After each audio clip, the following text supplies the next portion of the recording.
What's up, guys? Cipher Pol 808 back again, and you know what time it is? My favorite time of the week. It's time for that new One Piece chapter. Today we got chapter 1055 entitled New Age. Let's jump right in and see what we got going on. So right off the start we see, alright, we got a big color cover for Shonen Jump Weekly for the upcoming One Piece film Red. So I like that. We got Shanks in the background, he's all readied out. And then we got Luffy in his new setup for the movie. Okay, I'm digging it, but let's go. We gotta get into this chapter. Let's see what's going on. Alright, and then we got the, cover for One Piece Film Red. Okay, that'd be sick.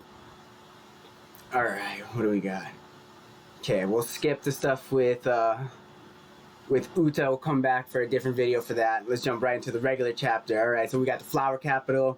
It says the party's in full swing. And we see everyone. Okay, it looks like we got Nami and Zeus over there, and we got Tama. It looks like they're just having a grand old time. So, looks like, they're completely unaware of Green Bull and all the devastation that he's trying to bring right now. And then, okay, we got Momo over there, and he's telling Yamato to stop. And Yamato's like, wait, why? Why won't you let me fight?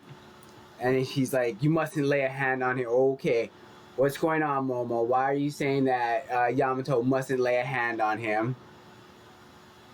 And then, okay, we see Green Bull in like his, forest form, kind of battling it out with Momo right there. It looks like he's kind of smashing Momo down. And then we see Raizo trying to come to his assistance right there, and he's like Nimpo, Scroll Jutsu, Fire Release. All right, so he's still got some, I guess, Kaido's Boro Breath maybe kind of saved up in one of his scrolls.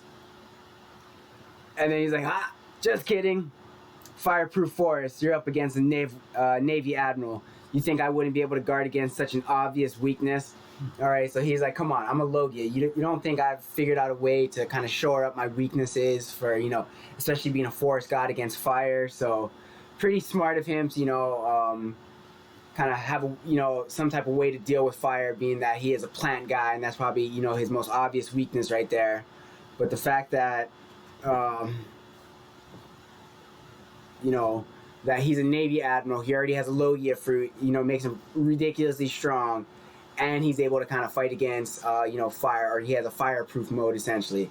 Makes him ridiculous.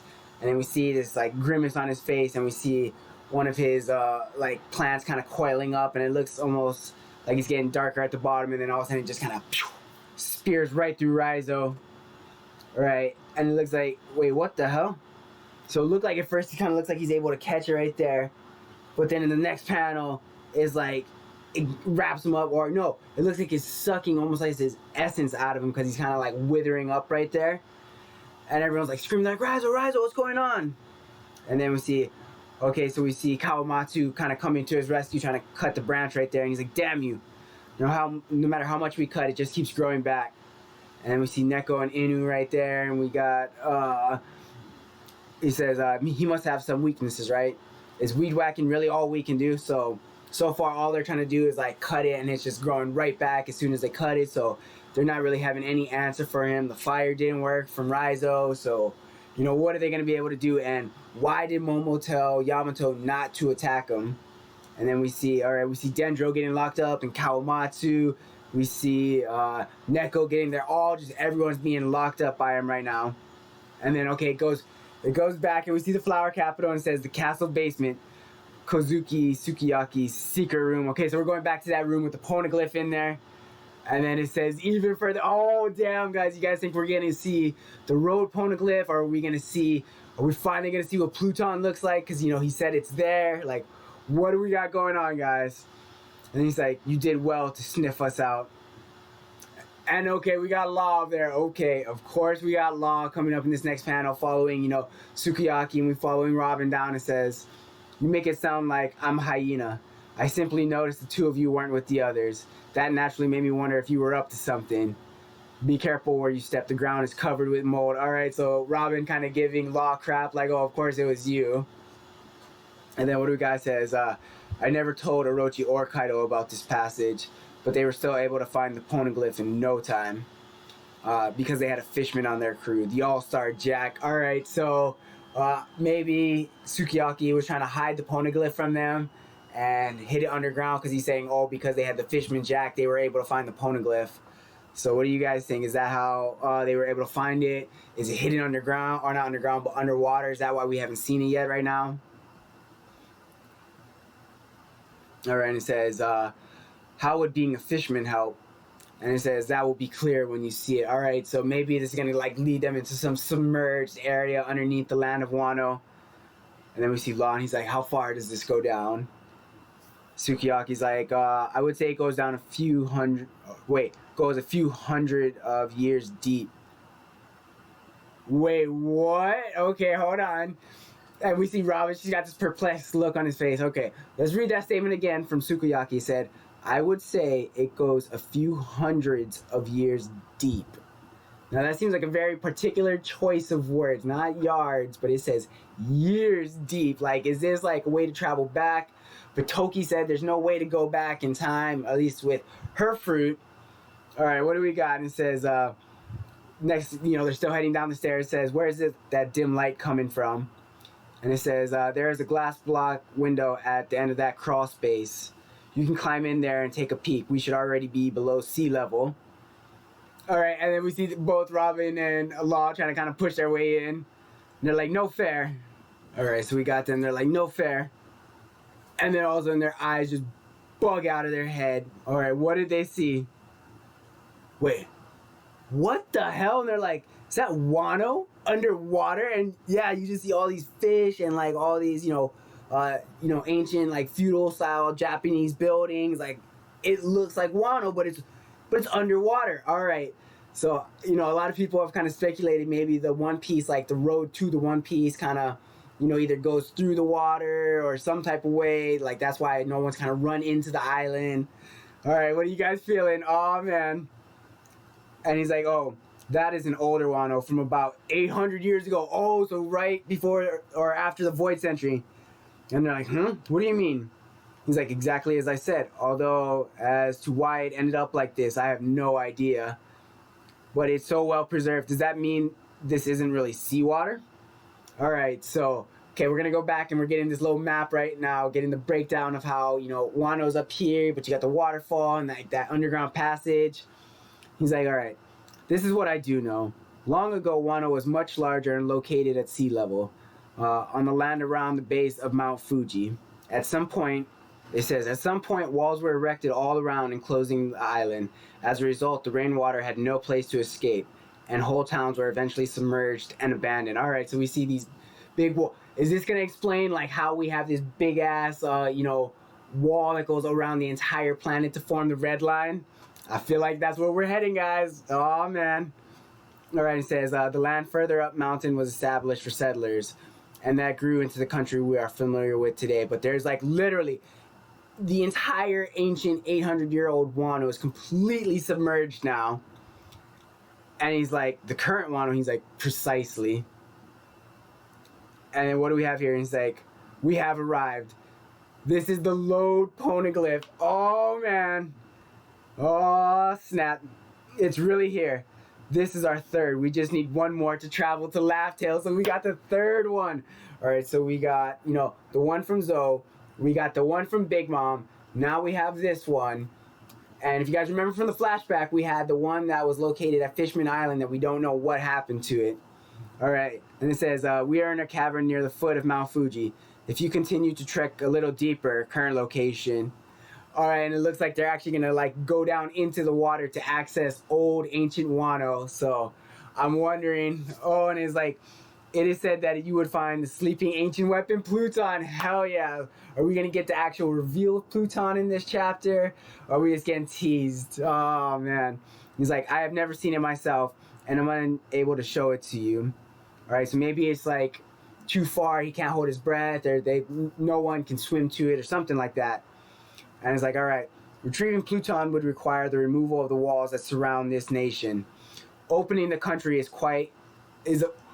oh my god, that's what they mean by open the borders of this country. Like, more so than just, let's let, people come and go out of this country. No, quite literally opening these physical borders, these walls that have, like, walled in Wano for, 800 years.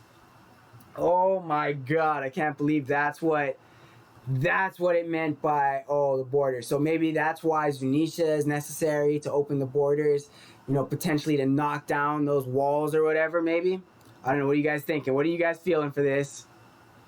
Alright. It says opening the country unleashes Pluton. Why would Kozuki Oden want that? Oh, okay, so alright. So they're worried about opening the borders would release Pluton. But everything I have told you was passed down through generations of shogunate rule. I cannot speak to what Odin may have learned himself during his voyages in the outside world. And then it pans back and we see Beppo and them and Killer. They're all still up at the Flower Capital partying. Oh, man. All right. And then we see the Flower Capital up here. And then we see Green Bull kind of battling everyone down like the forest on his back right there. And it's like, no man can hope to stand against the forces of nature alone. Get it? If Kaido was still in charge, I wouldn't have come here. Alright. I'm sure under his regime was miserable, but the order he imposed was a deterrent that kept other predators from targeting your country.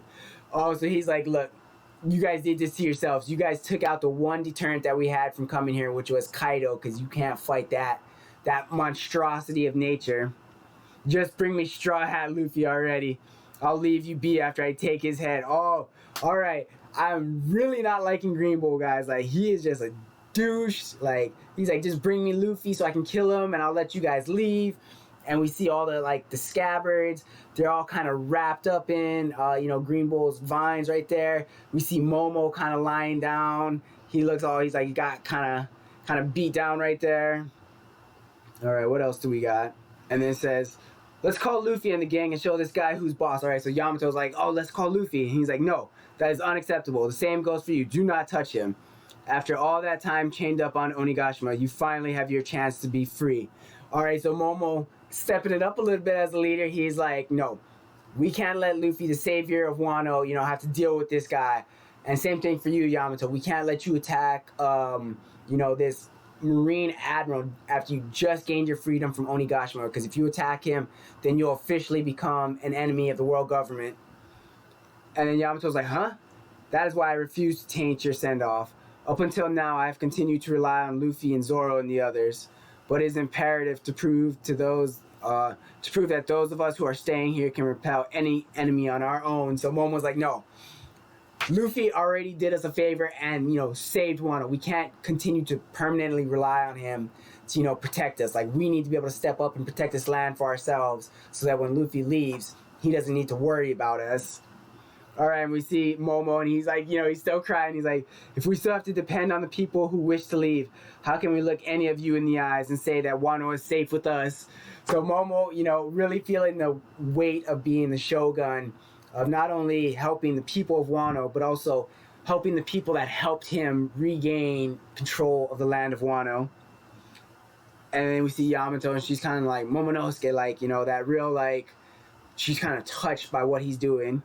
And he's like, now be gone, you demon tree. Get out of here. And he's trying to use the Boro breath. He's like, so you're just a spoiled kid. I guess even dragons can be pathetic. Alright, now you talking shit about a dragon. And then next panel we see, he's like, I said leave. And we see this big blast forming up in his mouth. And then Green Bull's eyes are just like, oh shit. And then he just rips through half of Green Bull. Just looks like he gets blown away in the explosion right there. Alright, Momo's looking sick. We see Green Bull, and just this entire right half of him is just engulfed in whatever type of blast that Momo was able to send at him right there. Alright, that's awesome. Alright, and then he's like, ah. He's like, whoa, it actually came out. And everyone, they're like, Momonosuke. Alright, and okay, it looks like he wasn't able to completely destroy Green Bull, but he definitely took out a huge chunk of him. And then it says, Momonosuke, it was the spitting image of Kaido's. And then Green Bull just looks pissed right now. He's like, be gone, be gone. He's like, hang on, you crazy bastard. And just huge Boro breath coming out. Amazing. He's managing to control his dragon form.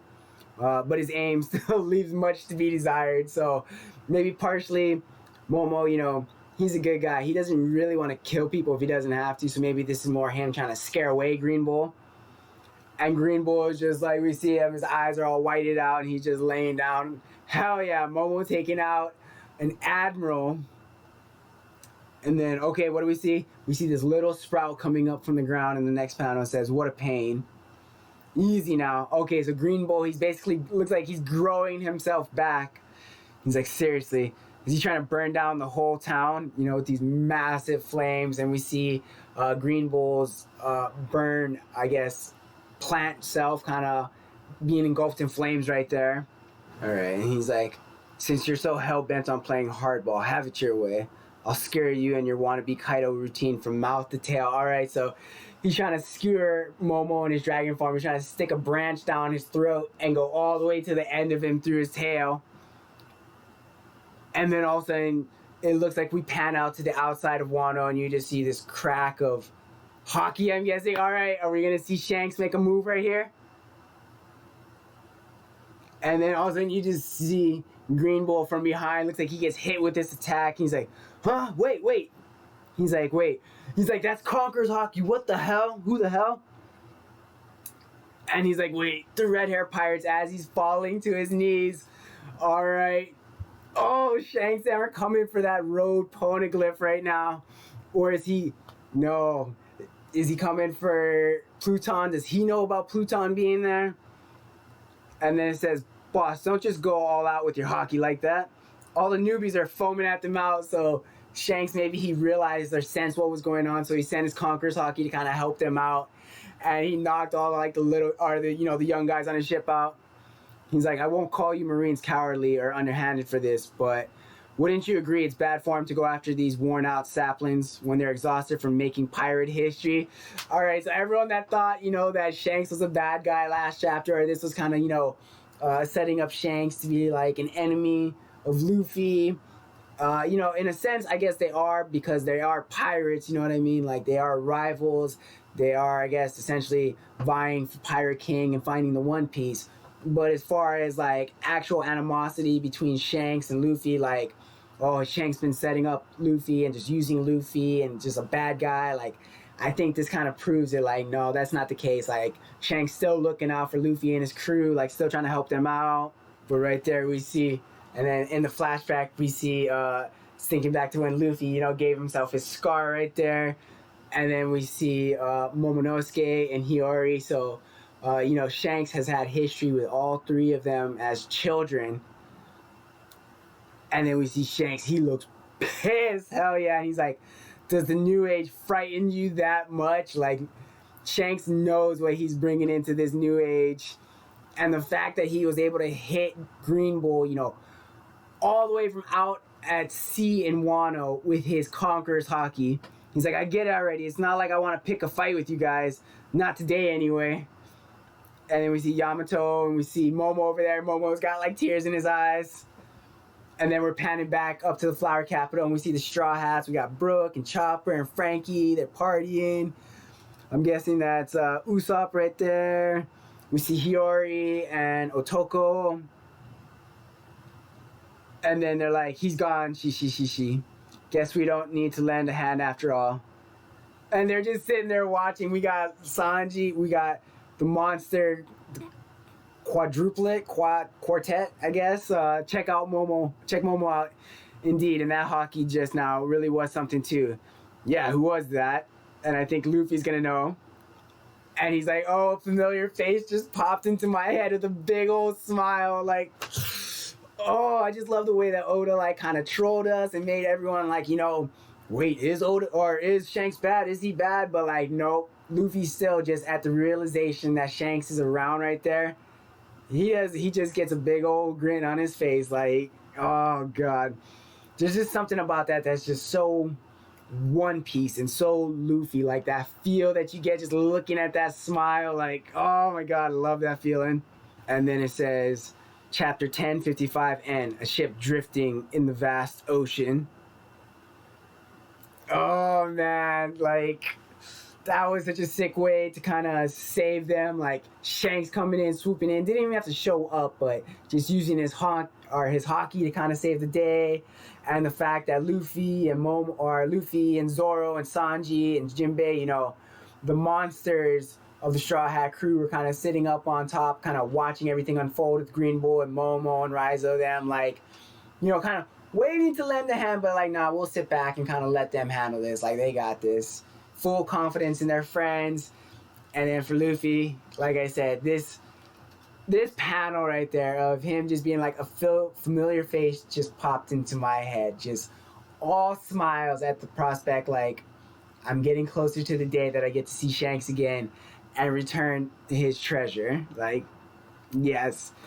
So this chapter was just insane. We had the reveal of like what it truly means to open the land of Wano, this preserved Wano of 800 years ago, like what gems of history are preserved in there that, you know, Robin is going to want to check out. They got the road poneglyph, so this is their third road poneglyph. You know, this would be, I guess, Law's second road poneglyph technically, because he got the one in Zoe. Now he's seen this one.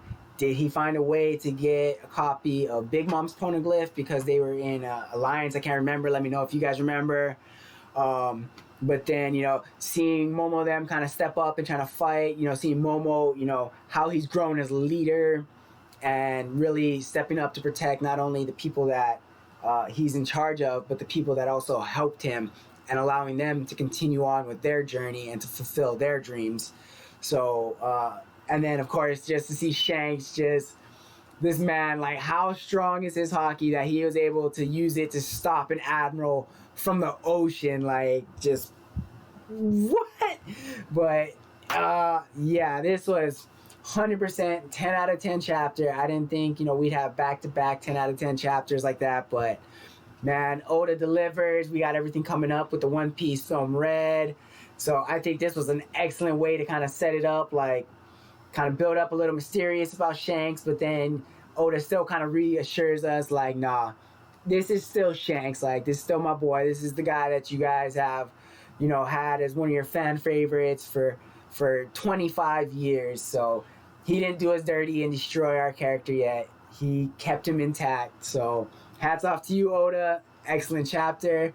Thank you all for stopping by. I hope you guys enjoyed it. Let me know what you guys thought down in the comments. If you guys aren't already subscribed to the channel, hit that subscribe button. But have a wonderful day.